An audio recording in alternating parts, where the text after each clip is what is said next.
স্বাস্থ্য পরিষেবা আবারও স্বাস্থ্য পরিষেবা নিয়ে প্রশ্ন। অভিযোগ রয়েছে যে স্বাস্থ্য কর্মীরা নাকি প্রতিনিয়ত কাজে গাফিলতি করছে।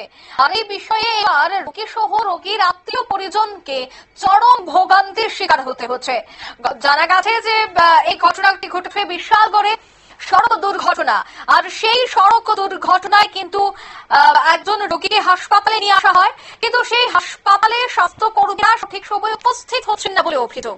জানা গেছে যে বিশালগড় রথখোলা কালী মন্দির সংলগ্ন সড়কে বাইক দুর্ঘটনায় আহত হয় ভজনগর এলাকার পাপন দেবনাথ নামে এক ব্যক্তি।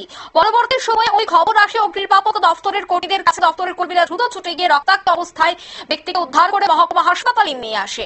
মহকুমা হাসপাতালের ইমার্জেন্সির মূল ফটকে অ্যাম্বুলেন্সের মধ্যে কাতরাতে থাকে দুর্ঘটনায় রোগী, কিন্তু যেখানে মহকুমা হাসপাতালের স্বাস্থ্যকর্মী সহ জিটি স্টাফ